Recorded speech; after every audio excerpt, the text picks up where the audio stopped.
Good evening, everyone, and thank you for joining us. Sorry for a little bit of a delay this evening due to technical issues, but welcome to our final segment of the Mental Health is a Serious Matter webinar series.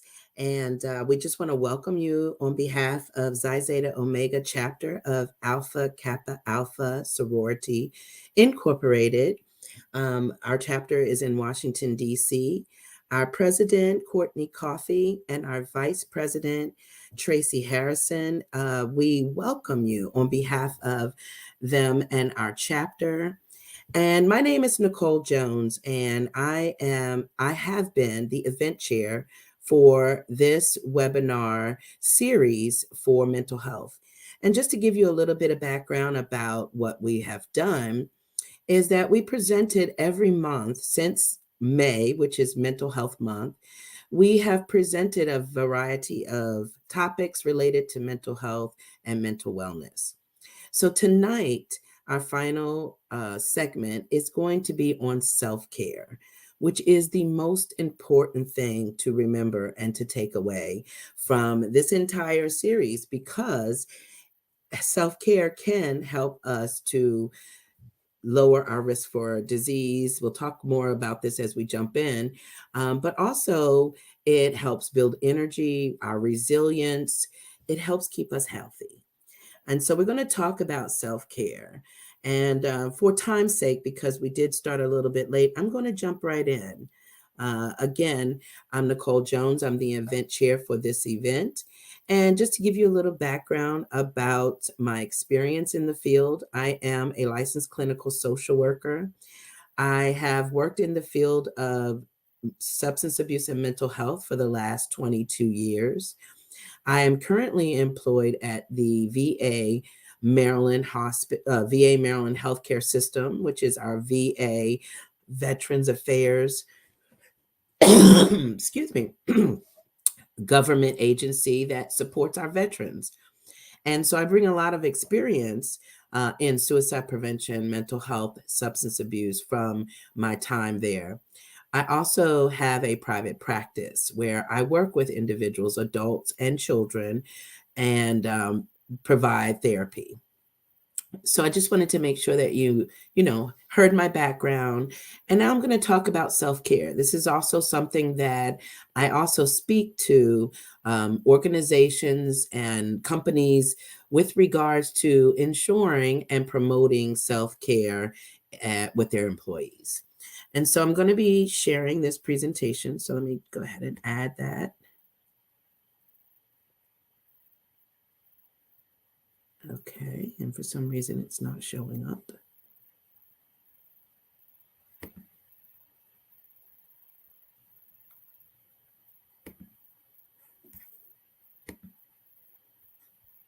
Let me just make sure you guys are seeing it first. I don't want to start and I'm unsure if you're able to see the slides. So let me share my screen.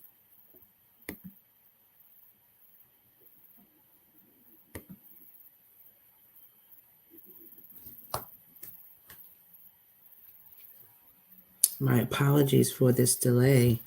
Technology, whenever we need it, unfortunately, it doesn't always work well with us.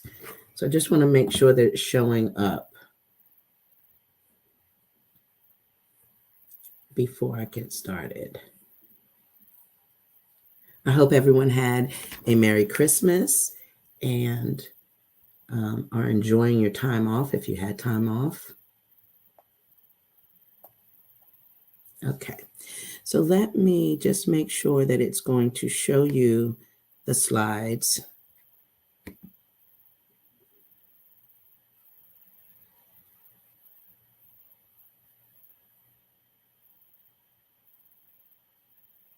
It does not look like it's showing you the slides. Oh, technology.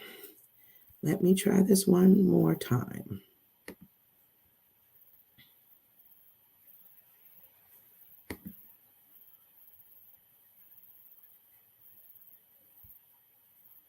Oh, it just showed them. I cannot get it started again. My apologies. Let's see, slides.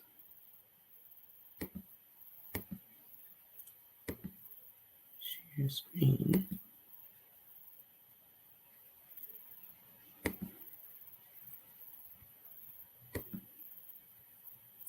I do not know why it's not showing. So I really hate that this is happening. But let's try this one more time. Let's see. Share screen.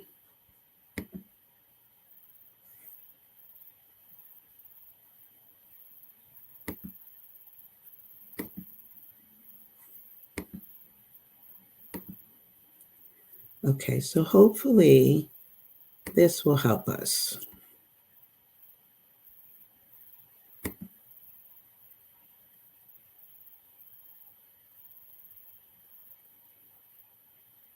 There we go. This should be getting you the slides. Excellent.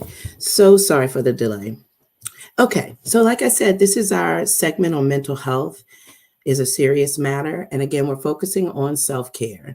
This one is really to help you get focus on giving the best of you instead of what's left of you. And what a perfect time to talk about self-care and stress after the holidays. But I want to start with a definition of self-care. Taking the time to do things that help you live well and improve both your physical health and your mental health. And that includes managing your stress. Some of the results of self-care is it lowers your risk for illness, increases your energy. I talked about that a little bit briefly, and builds your resilience. So then when tough times do come, you are able to handle it. You are able to manage it in a way that's healthy. So, what is self care? Like, what does it look like? And it can be different for every person depending on what your needs in that moment are.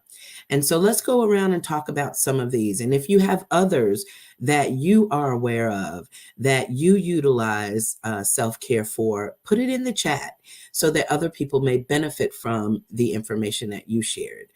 But asking for help, that is truly self care because a lot of times it's very hard to ask for support. But being able to ask for that help will alleviate stress, will alleviate anxiety. And it's okay to ask for help. But sometimes people do have a hard time. And so it's important to have someone, a small group of people that you can really trust and be vulnerable with, where you can ask for that help. Spending time alone. A lot of times we think self-care is, maybe connecting with others, doing things fun, but sometimes it can just be some alone time. Time to regroup, time to meditate, time to just sit with your own thoughts and not be around other people. So for some people, spending time alone is great self-care. Putting yourself first. This is something that is very important for moms and really everyone, but I think us moms, we pile on the responsibility and everyone comes before us. So putting yourself first is an important part of self-care. It isn't selfish. And we'll talk a little more about some of those myths of self-care that keep us from taking care of ourselves. Asking for what you need, setting boundaries. A lot of times people don't feel like setting boundaries is self-care, but it is. Saying no is in its own self therapy.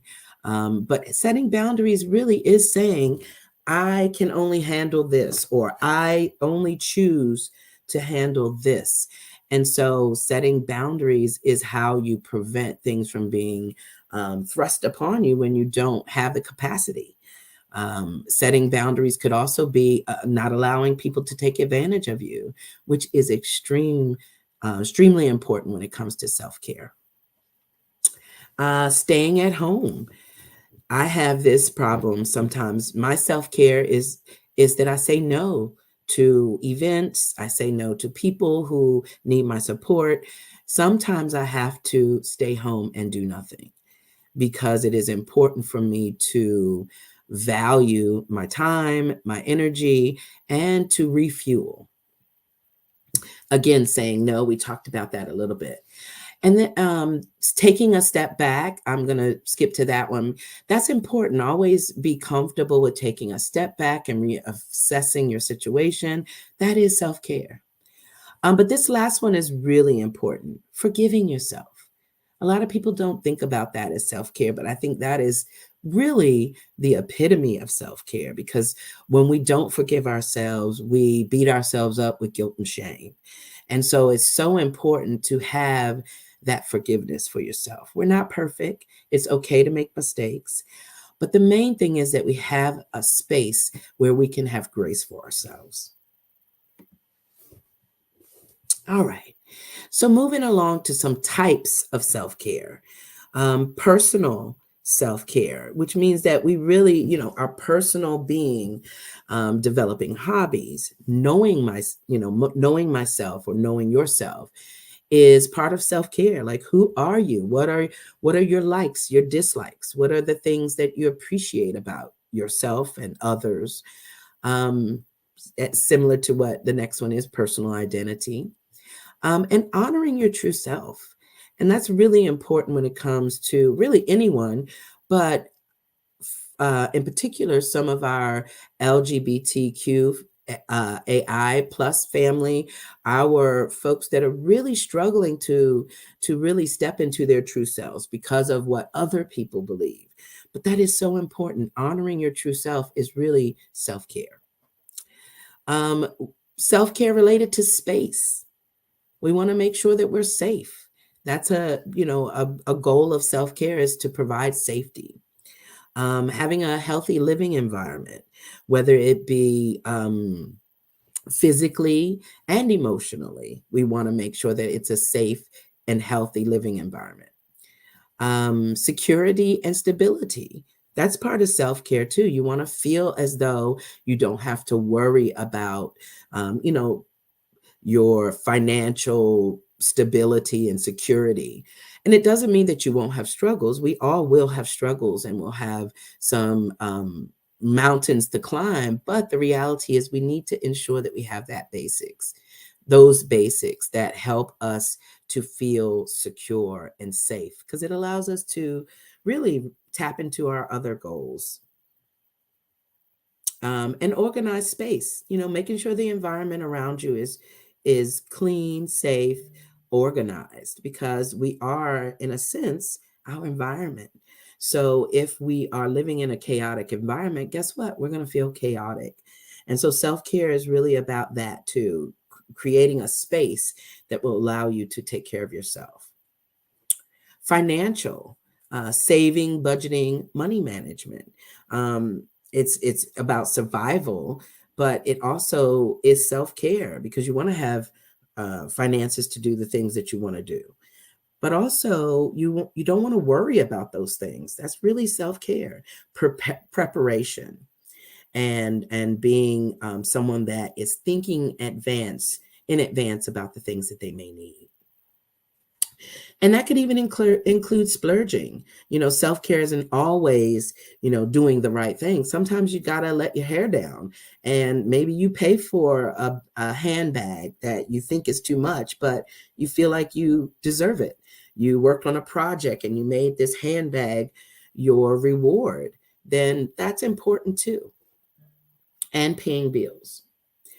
Let's see, another area that we can work on our self-care is our work, time management, work boundaries, creating a positive workplace. Sometimes that's out of our hands. We may have a chaotic workplace, but we can do little things that help us to feel positive and supported in our workplace. More learning, so to continue to educate yourself on your field, and your knowledge in your field is important. And taking breaks. A lot of times we get so into our work that we don't take breaks. And I think that is a part of self-care that every employee should engage in. If you have 2 15-minute breaks, make sure you take it, especially if you're working from home. And we'll talk a little bit about how that is a new level of self-care that we have to be mindful of. If you have a 15-minute break, go outside and take a walk, get some sunlight, do something that is helpful to you and improves your self-care.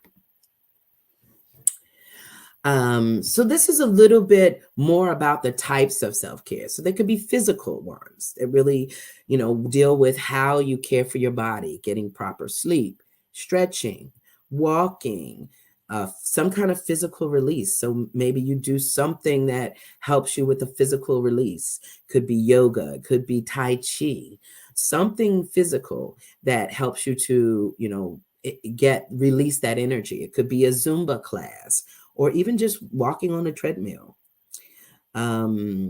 Healthy food, yoga, rest. And then we talked a little bit about some emotional things, but I want to go back into that.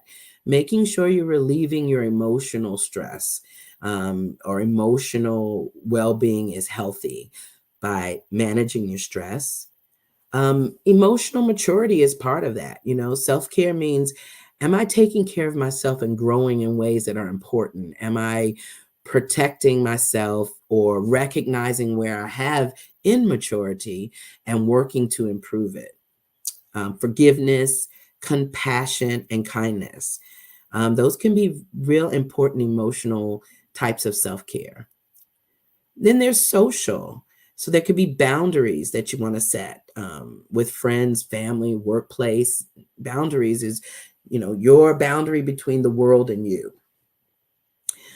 Supports, different support systems. So you may have, if you're in school, you have your family of origin, you have maybe a family that you created when you got married and had children. So there's so many systems that you want to ensure that they're supporting you and that they're in line and balanced.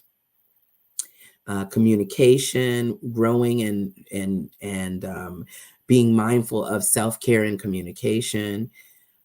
Time together, spending time with people, whether it be your family, friends, supports, even people in your workplace, building relationships, but also having self-care embedded into those work situations.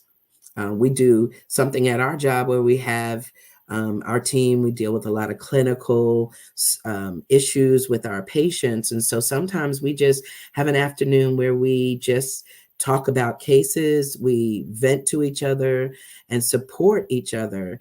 And it's a bit of self-care, helping to balance the stress of our work situations. And then spiritually, just really investing in yourself spiritually with time alone, meditation, yoga, creating a connection with nature, journaling, and also just creating a sacred space. I have a prayer closet, which I have a small stool and I have some vision board information. And sometimes I just need to go in there and sit there and look at the things that I've set aside and have that special set aside time just to talk to myself and reiterate where I am and assess my goals, and that's really important. It's self-care too. So talking about stress, and we're talking about work-life balance, I wanted to just address one area that I think a lot of people are recently struggling with, and that is the new normal of telework and how working from home can really put a blur on the work and life balance, because now they're all together mixed up. And so here's some quick tips that might be helpful. Again, we talked about taking breaks, making sure that you have embedded breaks in your day so that you can debrief just temporarily as the day goes on. Self-compassion, really give yourself a break, have grace for yourself. Things aren't going to always go as planned. So have some built-in compassion for yourself and others that you work with. Breathe and stretch. I like to do that every hour. I call it just my hourly get up, walk around, and just stretch mentally and physically. Just give my brain and my body a quick break. That's important to remember with this new normal of telework. And And be active after work. If you spend most of your day sitting on the computer at home, you might want to make sure that you do something active in the afternoon and the evenings. Maybe you want to take a walk or go to the gym, or something where you're moving around so that your body doesn't become stiff and have difficulty being more active because you lack that with this current situation. You want to maintain your work routines. Try to stay as close to the work routines that you had when you were working in the office. Um, maybe you go to Dunkin' Donuts before. So maybe go to Dunkin' Donuts, get some coffee and some donut holes, and then come back. Continue to have those same routines, especially if they're healthy ones. Avoid isolation. You want to make sure that you're not isolating yourself, that you're actually still out and about connecting with real people, and that you don't want your only connection to be through telephone or through email. You want to have some physical connection with people. And always reach out when you need support. It's so important to be able to say, hey, I need some help here, whether it be work related or personally related. All right. So we're going to talk about recognizing burnout. And some of these are specific to work environments, but also when you recognize it personally, it can have these same symptoms. Exhaustion, just feeling like you're completely exhausted, that you've been ripping and running and you just really cannot get the rest that you need. It's important that you recognize that, because that's burnout. It requires that you do engage in self-care in order to recreate your balance. Isolation is another one. Sometimes that little bit of isolation can beget more isolation. So it's important that you stop the line. You recognize that you've been isolating, really make those efforts to include self-care that's more social, so that you can go to the movies with someone, hang out with family members, so that you can reconnect. You recognize that you're isolating and you reconnect. Having escape fantasies. Like, I'll tell you, I've recently had that just a couple of days ago with the lottery at the Powerball at $600 million. I'm thinking, hey, that might be nice. I don't really feel like going to work tomorrow, the day after Christmas. And so part of me had this escape fantasy that I would, hit the Powerball and never have to go back. But if that happens more often than not, if you feel yourself fantasizing about never going back to your job, or, the stress of your family just being way too much, is something you really want to tap into. You need to do more self-care, because those kind of things can overwhelm you. Irritability, frequent illness. And right now we're in the midst of RSV, we have COVID, we have flu. And so it's important that we build our resilience. Taking some, vitamin C, what do they call those? Supplements, as well as self-care, can really help us prevent us from becoming ill, and frequent illnesses in particular. Some people have cold after cold, and it's because their resilience is low and they're not caring for their body and their mind. Poor performance review. So it could be at work that you're just not doing as well as you used to, or even just feeling like you're just not, measuring up in other areas of your life. Tension with coworkers, and you can extend that to family and friends. If you find that you're having a lot of tension, that's a burnout issue. And so you want to regroup, you want to reevaluate, and then instill some self-care. And also a lack of focus. If you feel like you're just all over the place, it could mean that you need to settle down, practice some self-care to reinstill the balance. All right. Just really quickly, I wanted to talk about work-life balance tips. And we probably talked about some of these, but the ideal work week, and it has like an example, work should be 33%, a third of your time. Commuting is a small part of that. You should spend time with your friends and families.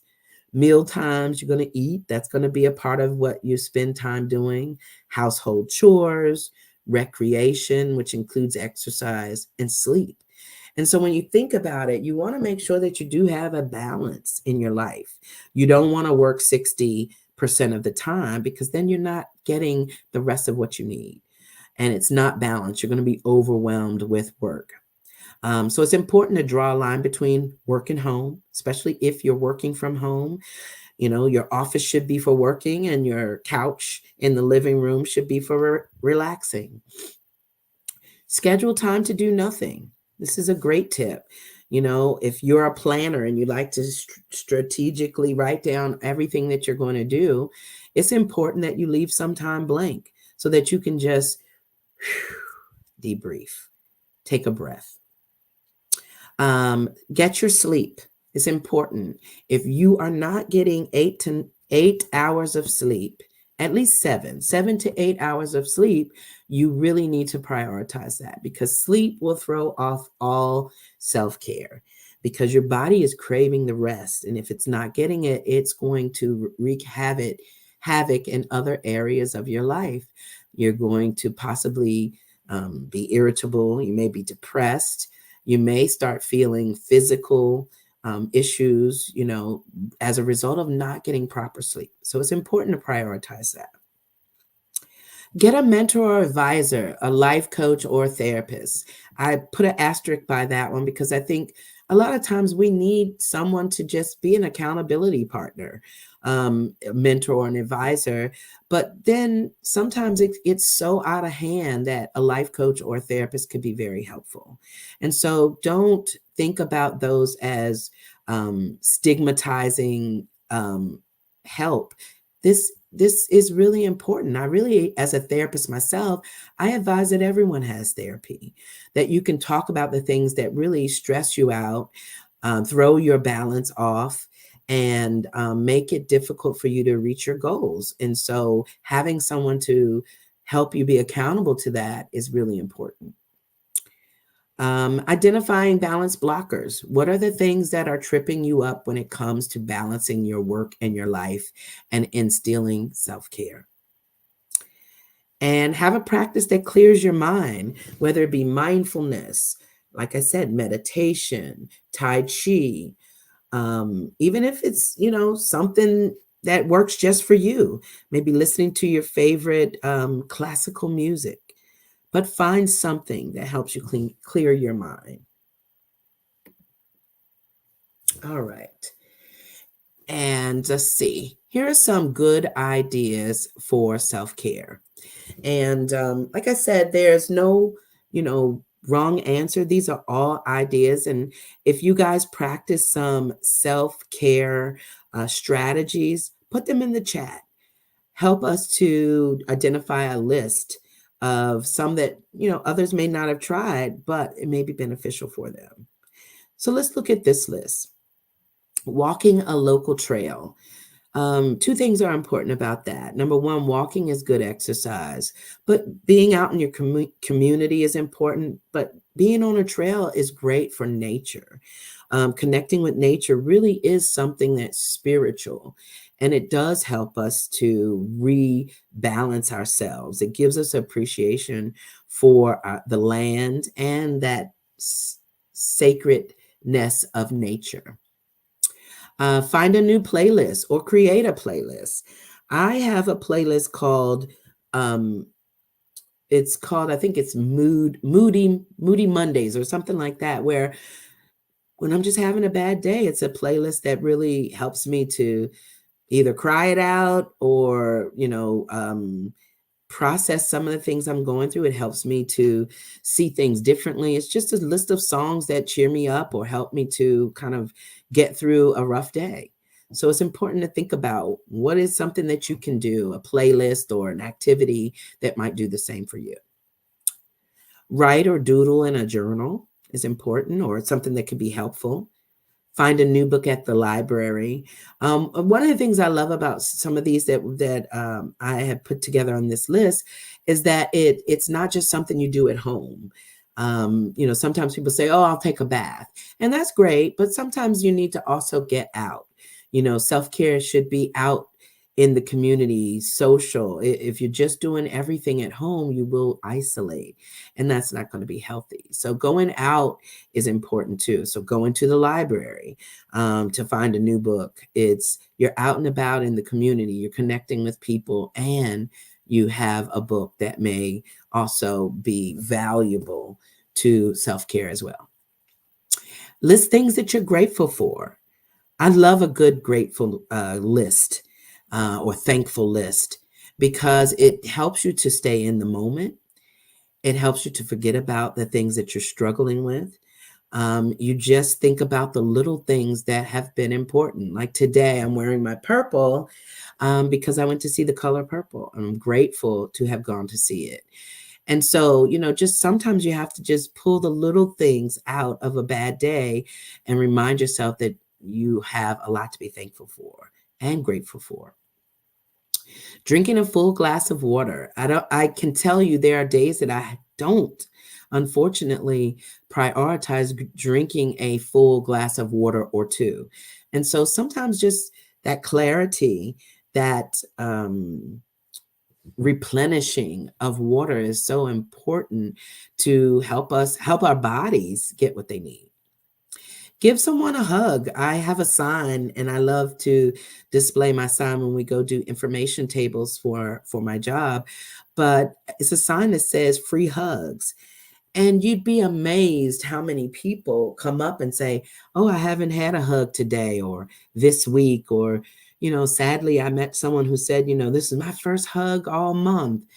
And it's just, unfortunate, but hugging someone can be self-care for you as well as the person that you're hugging. So, give a little love. That can be, it can bring some healing to you and the other person. And it's simple. Spend time with an inspiring person. So if there's someone that you know or that you want to get to know, take them out for coffee, talk to them, get more information about their lives. Or if you're trying to do something that they have done, ask them about it. But spending time with an inspiring person can really help you to feel motivated. It can help you to feel inspired. It can connect with your soul. And so that's a nice one as well. Watch the sunrise, the sunset, or just sit and watch clouds.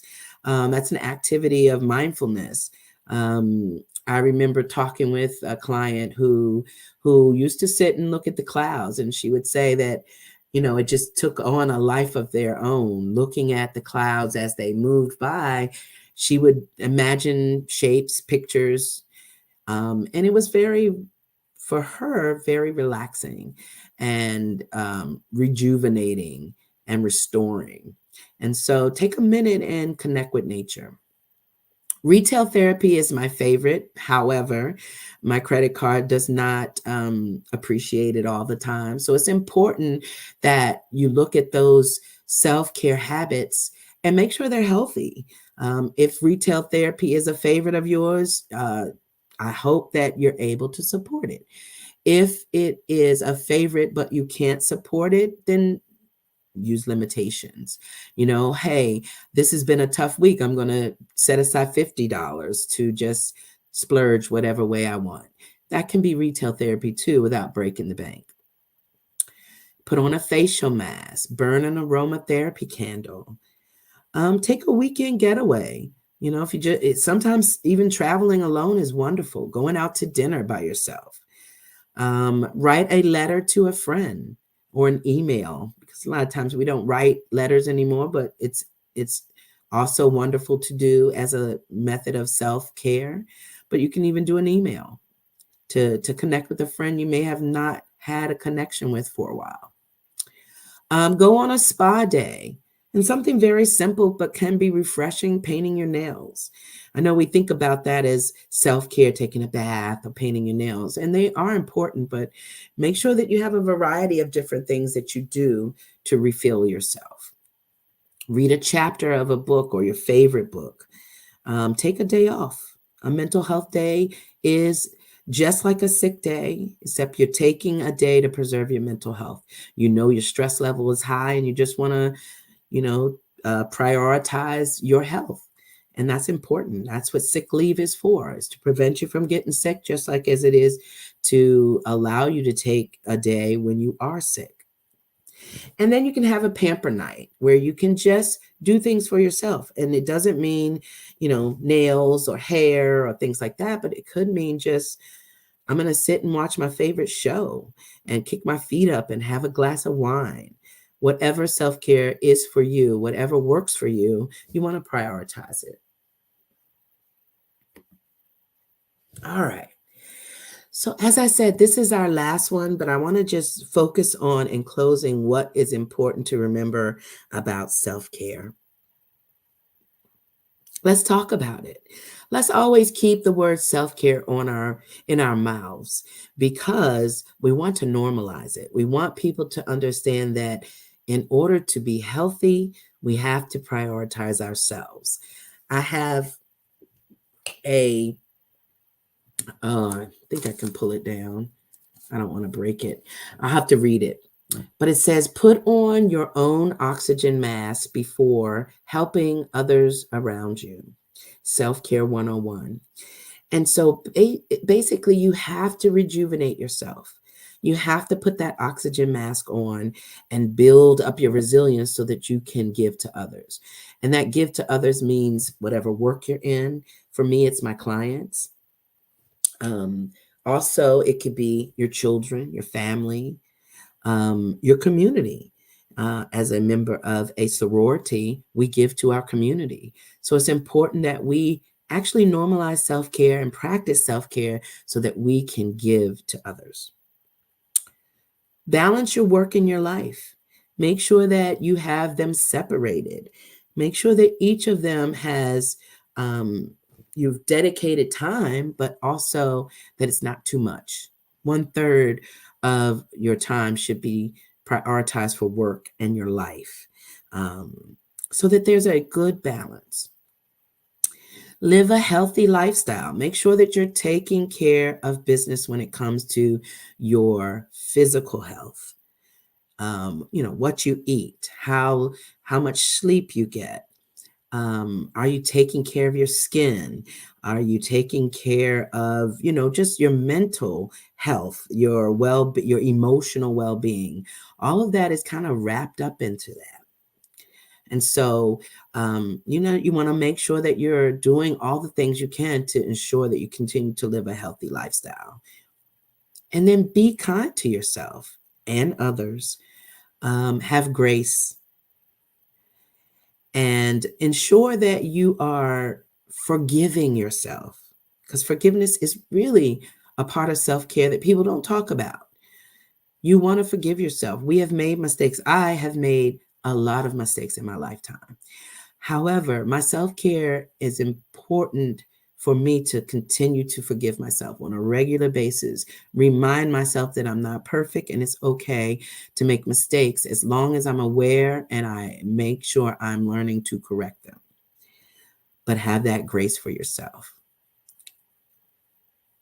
We're just about out of time. I want to say it's important that you go back through some of these things that we talked about. What is your self-care technique, strategies, your system? Do you have one? Do you need one? Talk about it with your friends, your family. Really create a plan of self-care for yourself. Evaluate whether your work and life balance is sufficient. Is it balanced? Is it close to balanced? What ways can you improve either the balance on the work side or the life side, or both? Really take inventory. And then take a look at your lifestyle. What is it that is not conducive to self-care? You really want to check in on yourself. Am I, sleeping well? Am I eating well? Am I doing the things that really lead to a healthy lifestyle? Am I taking my medications for a condition that I have that I want to maintain? Those are all important questions you should be asking yourself. And then last but not least, are you kind? Are you kind to yourself? Are you forgiving? And if there are things that you should be kinder about, You know, if you're having some struggles on your job and you really are hard on yourself, don't. Be kind. And check in with how you are to others. And then if there are things that you really want to improve on, areas you want to forgive yourself in, write them down. Take a piece of paper out tonight and really think about what can you do to improve the care that you provide to yourself. And really focus on these areas so that you can really maximize the learning from this webinar. I hope that you guys are adding your comments to the chat about what works for you. We want people to be able to use this as a tool moving forward to create their own system of self-care, but also to get some new ideas that they may not have thought of. So with that said, I just want to thank each and every one of you who have participated in these webinars that we have done since May. I hope that you have built your awareness and created a strategy to, number one, prioritize your mental wellness. And number two, if you recognize that you have some issues that, whether you have some anxiety, depression, something that you feel, hey, maybe I identified something that I really need some support for, seek that help. Self-care can help us to reduce the risk, but the reality is that some of us will struggle with mental health issues.